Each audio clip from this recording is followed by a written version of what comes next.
What events will take place in 2023? One bank makes some eye-opening predictions. Hey guys, Britt here. Welcome to End Times Bible Prophecy. Make sure to hit the subscribe, like, and share buttons. And I want to talk today about what's going to happen in 2023. Well, one bank, Saxo Bank, a Belgian bank with clients in 180 countries, does billions of dollars a day on its trading platforms. They've put out their 2023 outrageous predictions. And we're going to look at those right now. Here they are. And what's interesting is some of these predictions align with Bible prophecy. At least in my opinion, they do. And it really just was eye-opening when I saw these, and I thought, this is not, they're not coming at this from a biblical worldview standpoint. They're just making wild guesses to keep their clients knowledgeable about what's going on in the world, and yet at the same time they're going over actual scenarios that we've discussed in the past in the newsletter and on this channel. So let's dive right in and see what they're talking about. So they had their outrageous predictions for 2023. It says our 2023 outrageous predictions revolve around how countries' focus on asserting themselves will affect the global economy and political agenda. And then they ask, what's your prediction for 2023? Share your thoughts with the world. Do that in the comments below. Maybe you have some predictions for 2023 or some comments on the ones we're going to cover. But feel free to leave that in the comments. So, got a number of things here. Billionaire coalition creates $1 trillion Manhattan Project. French President Macron resigns. Widespread price controls. OPEC, China and India walk out. The IMF agree to trade with a new reserve asset. We've talked about that. But here are some, these are the interesting ones I want to focus on. We've got EU Army forces EU down path to full union. And of course, this billionaire coalition creates $1 trillion Manhattan Project for energy. We've talked about that in the past, at least a little bit, not necessarily what they're talking about. And then UK holds un-Brexit referendum. So these aren't things that have happened. This is their outrageous predictions, but they're not completely outrageous because, again, we've talked about some of these things in the past. So let's dive into individually what they're saying here, because I think this is very important, and it shows this alignment of the times in which we live, where you've got financial advisors advising people based on what the Bible says, even though they don't realize that. So it says, foundation of the European Union Armed Forces.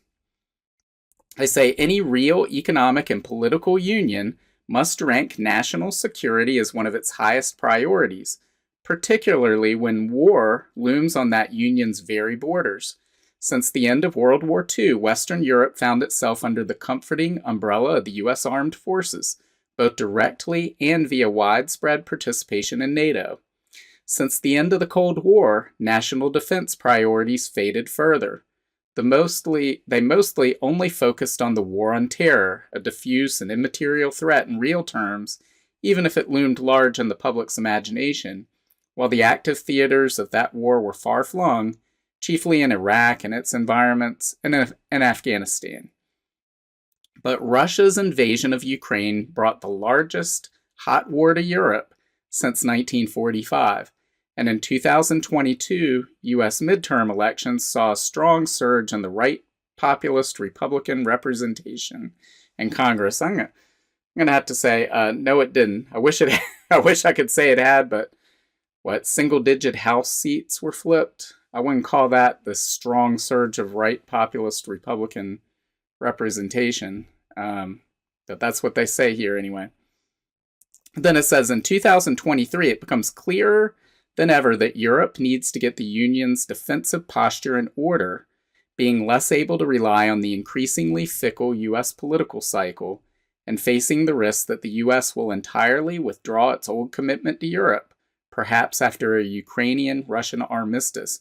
We've talked about this and the impact of the U.S. withdrawal from Afghanistan had on United States allies all over the world.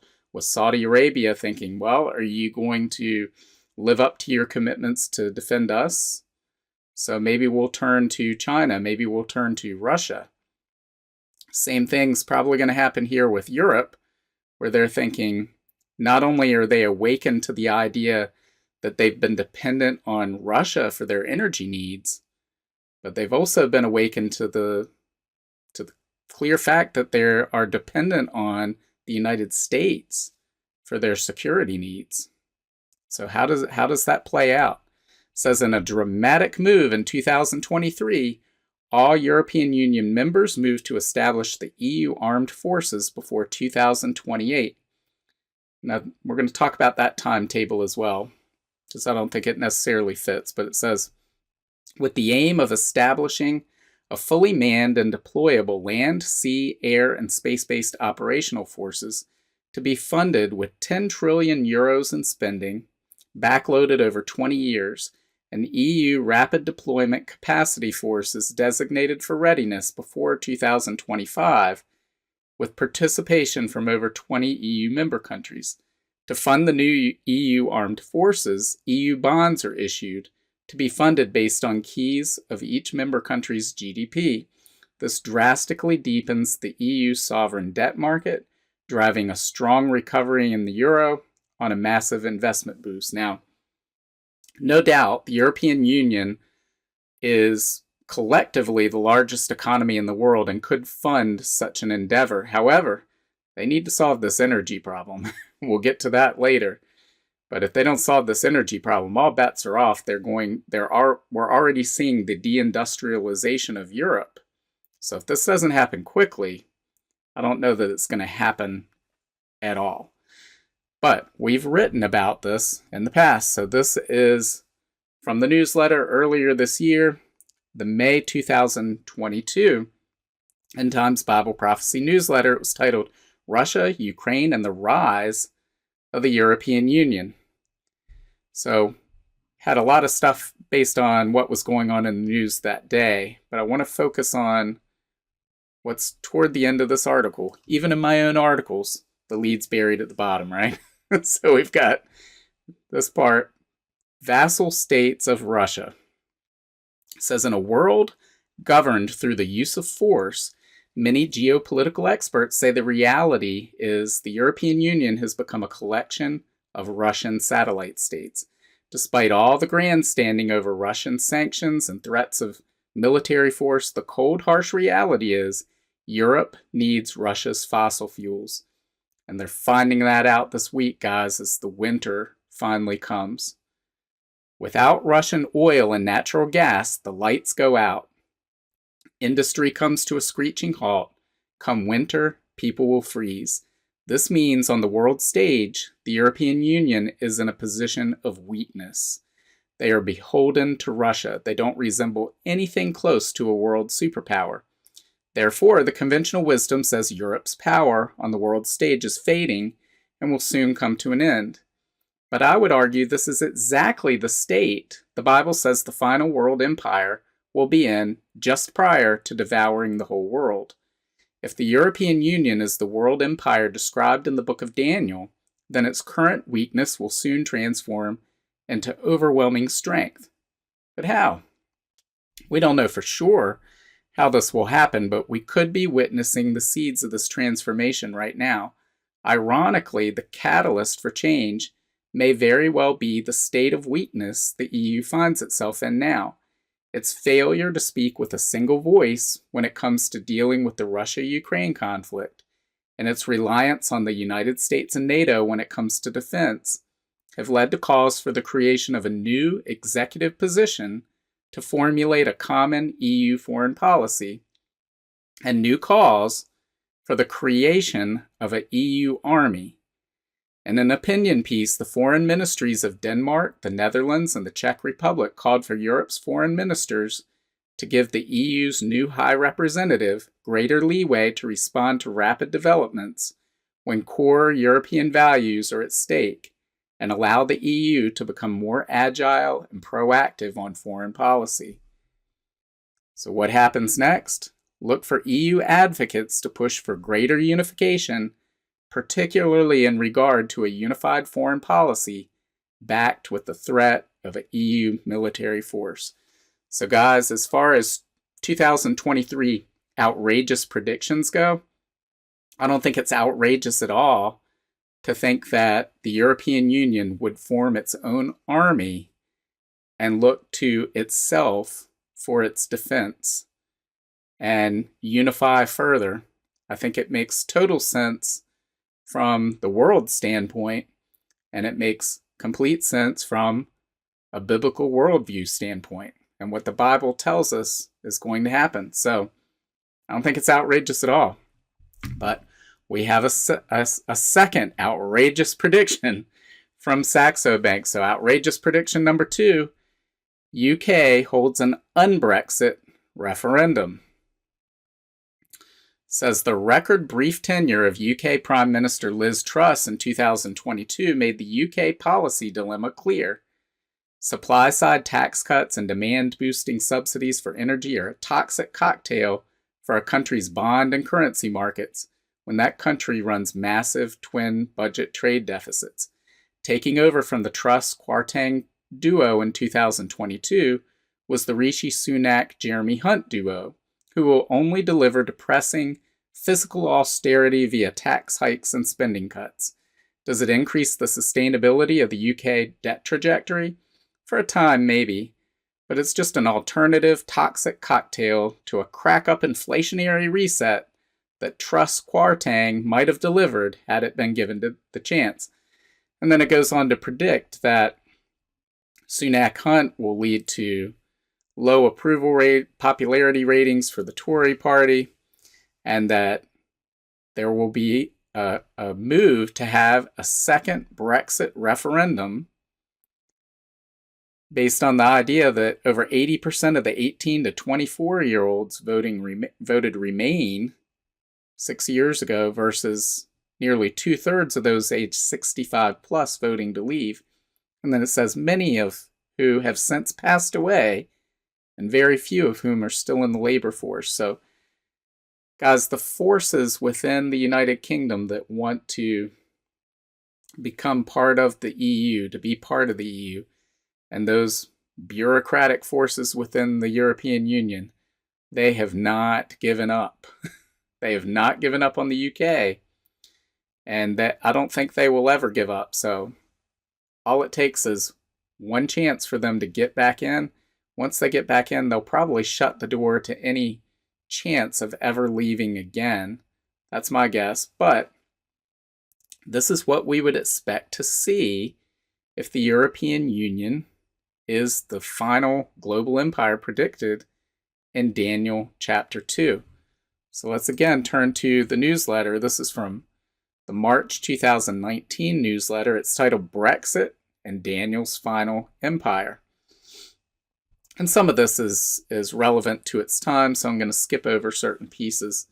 But it says, in a June 2016 referendum, United Kingdom voters opted to leave the European Union. The media labeled the British exit vote Brexit for British exit, and many quickly announced the death of the European Union, believing the vote would lead to other nations to leave as well. But is this the most likely outcome? No. If anything, Brexit is just another indication Bible prophecy students are correct when they compare the European Union to Daniel's revived Roman Empire. While some people think Brexit is a step backward for Bible prophecy, I think it's just the opposite. To me, Brexit is yet another reason to believe some form of the EU will become Daniel's prophesied final empire. Why? Because the EU's characteristics match those of the empire Daniel describes. For instance, the Bible says this final world empire will be a kingdom of 10 nations from among the ancient Roman Empire, made up of weak and strong nations, of nations trying to strengthen themselves by forming alliances with each other, that fails to hold together or gel just as iron and clay don't stick together, and that it will be divided. So this goes on to describe some of the characteristics of that, but I want to focus here on this one a divided alliance loosely held together, because I think this speaks to Brexit, the idea of an un-Brexit referendum, and everything that's happened in the history of the European Union as compared to what Daniel chapter 2 tells us about this revived Roman Empire. It says the global empire Daniel described will also be divided. It will struggle to hold itself together, just as iron and clay struggle to hold themselves together. Do we see this type of alliance when we look at the EU? Absolutely. Since its inception, the EU has been an odd collection of politicians, governments, economies, currencies, and militaries. From the Schuman Declaration in 1950 to the Treaty of Lisbon in 2007, the rise of the EU has been marked by a struggle to agree on important issues. These include arguments over a single currency. The United Kingdom and Denmark opted out. Disagreements over how to handle debt crises, the Greek bailouts, and disputes over open borders, the Syrian refugee crisis. Each step along the way, the EU struggled to survive. And that's what we're seeing, guys. We would expect to see if the European Union is what's described in Daniel 2. If we're looking for the final empire described in Daniel chapter 2, we would look for something just like the European Union today. We've got weak and strong nations, small and large. We've got some of the largest economies, some of the smallest economies, some of the largest militaries, some of the smallest militaries. We see them trying to strengthen themselves by joining together, but they're constantly infighting and facing problems. And all along the way, my entire life, I've heard the European Union's going to break apart. The European Union's going to break apart. And it always seems on the verge of that happening, but it never happens. Well, that's exactly what is described in Daniel chapter 2. So, could it not be? Well, of course it could not be. No one will know until prophecy is fulfilled. No doubt Bible prophecy will be fulfilled exactly as the Bible says. Whether it's fulfilled in the way we speculate, who knows? But again, would you expect to see anything different in this Daniel chapter 2 empire than what you see in the European Union today? And I say no. And so again, I don't think that a un-Brexit referendum is an outrageous prediction for 2023. Based on what we've seen in the past from the EU, seems pretty reasonable to me. So, but let's go on. Let's look at this outrageous prediction. I'll call it outrageous prediction number 3. Here they talk about this billionaire coalition that creates $1 trillion Manhattan Project for energy. Now, we've talked about this before in the past, and they go on, they talk about, already rising electricity demand is set to explode, not just from the current planned electrification via EVs of our transportation fleets, on and on. They talk about the problems that are facing Europe, the world, on energy. Can we rely on fossil fuels? Is there enough to go around?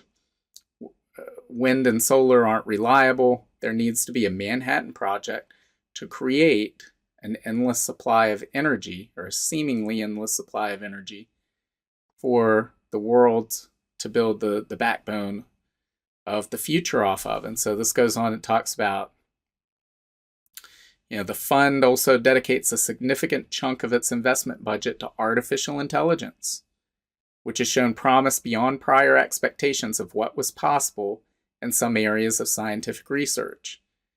A recent example is AlphaFold, an AI program that made transformational progress in predicting the structures of proteins, a devilishly difficult computational task. The fund aims some initial AI efforts at solving the last wrinkles in solid-state battery science, which will drive a leapfrog advance in EV adoption due to far superior power density and faster charging times. So they're seeing this as a solution to the world's energy problems. But again, we talked about this just a few months ago in a video titled, "Will Europe's Energy Crisis Spark a Modern-Day Manhattan Project?" So who would be most likely to undertake a Manhattan Project today? Now again, this goes on to state billionaire coalition and these private companies gearing up to do this. Guys, it isn't going to be private companies that do this. They may be part of it under a government program umbrella, but the Manhattan Project was run by the United States government. It wasn't run by GE. And so we're going to see the same thing with this next Manhattan Project. It's going to come from a government because governments have resources that beyond the scope of any private enterprise or collection of private enterprises. Again, they may bring them together, but there's too much at stake with this next Manhattan Project for any government to even allow it to get to a point where companies could band together and do this. And if you have any doubt, let's take one more look at the newsletter. This is from September 2017. It says the next Manhattan Project and well, I can't even read this, I guess. We'll call it the New Global Alignment.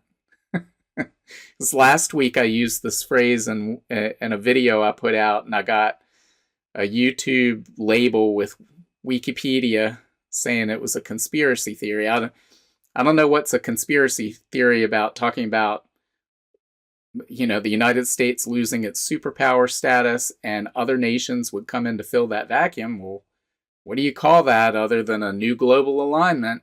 But apparently it's a conspiracy theory, even though a couple of days later we saw, China sign that historic deal with Saudi Arabia and make the conspiracy theory somewhat fact. But anyway, I'm going off on a tangent here. So the next Manhattan Project, and we'll say the New World Order, and maybe I'll get a label for that. But it says on September 1st, 2017, Vladimir Putin addressed a group of students in Yaroslav, Russia.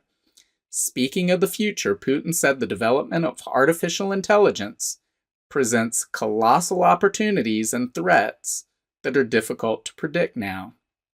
And here's the key: the one who becomes the leader in this sphere will be the ruler of the world. Let that sink in there for a minute. So again, this isn't going to be a billionaire coalition that gets together and does this. No, not when people like Putin want to achieve this and they have entire nations at their disposal. They're already racing toward this. There's probably multiple Manhattan Projects already underway as we speak. But now Europe probably has a pretty good incentive to go after one right now. But I want to read on a little bit more because there's more to this. It says, that's quite a statement coming from the leader of one of the world's greatest superpowers. But regardless of whether or not you agree, this is a major story. In fact, it should be one of the biggest headline stories in years. And it's already 5 years ago, guys, and still crickets chirping. I've never heard anybody in the mainstream media mention this. Why do I say that? Because Vladimir Putin, undisputed leader of Russia, a man who controls 7,000 nuclear warheads, made a public admission overlooked by almost every media outlet in the world, and still to this day. I have to assume they missed it, otherwise Putin's statement would have been the top headline all over the world. Why? Because Vladimir Putin said mutual assured destruction won't last forever.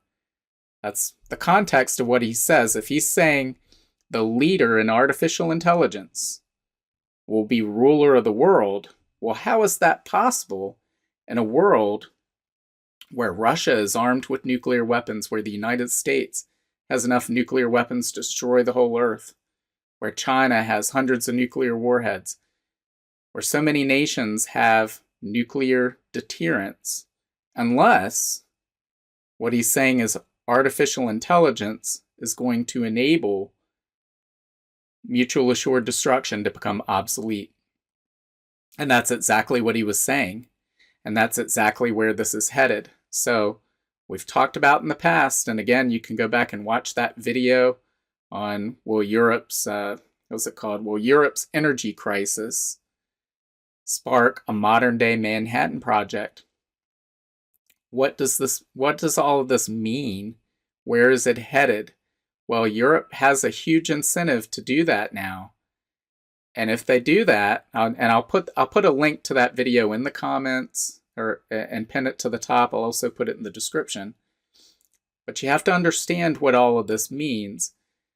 The leader in artificial intelligence, quantum computing, molecular manufacturing, and those are the things that very well will lead to energy independence, because while there's a number of routes to clean, more efficient energy, the most clearly abundant form of energy is sunlight.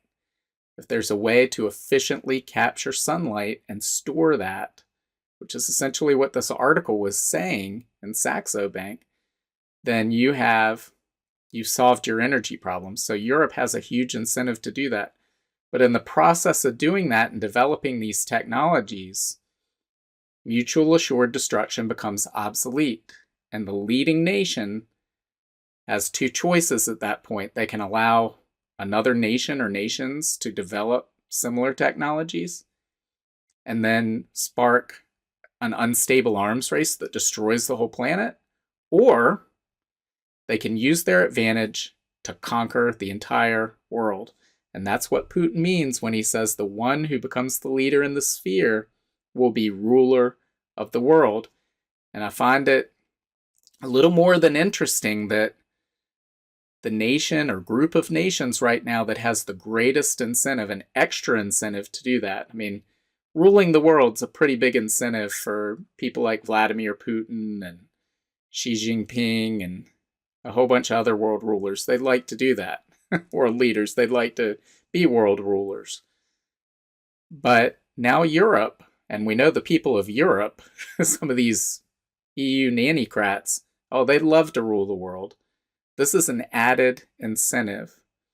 Think of how they feel being beholden to Russia for their energy and beholden to the United States for their security, and what it would mean to have this breakthrough where they would become rulers of the world. And I think that it's not a coincidence that Europe is the one in that position with that incentive structure laid out before them. And I believe that they ultimately will be the ones that develop these technologies and use them to rule the world, as Vladimir Putin says. And that aligns with what the Bible says about the revived Roman Empire. And it also, we talked earlier about that article where they predicted a EU army by 2028. The country or nation that creates these technologies, that has this breakthrough from a Manhattan Project, within a matter of weeks, months at most, they could build an overwhelming force that could conquer every military on the face of the earth. So this could come about very quickly, very suddenly, and we see everything lined up for that to happen. So again, a Manhattan Project being launched in 2023, I don't find that to be an outrageous prediction at all. Again, I find it very likely. And I think what do all of these things tell us when we see a bank, just an investment advisor, putting together stories like this? What is that align with what the Bible tells us? What does that tell us? Well, that tells us we live in the season of the Lord's return, guys. Jesus is coming back. When you look at all of the signs converging together, Jesus said, when that happens, when you see all these things, know I'm right at the door, my coming is near. I don't know how else to put it except Jesus is coming soon. So that is our great hope. That's the reason that we can have joy right now, and we can look at all the terrible things going on in the world right now and know that Jesus is the one in control. He's coming back and he's going to rule. So what do you think, guys? Leave your comments below. Like and share this. God willing, I'll see you tomorrow. Bye. If you want to learn more about the end times and Bible prophecy, make sure to sign up for my free monthly newsletter and get your copy of my free ebook, 7 Signs of the End Times. Just follow the link in the description to get your free book. Also, make sure to check out all of my books. Just look up Britt on Amazon, Barnes & Noble, Apple iBooks, Google Books, Kobo, or anywhere books are sold. Thanks for watching today, and until next time, keep your eyes fixed on Jesus, the author and perfecter of our faith.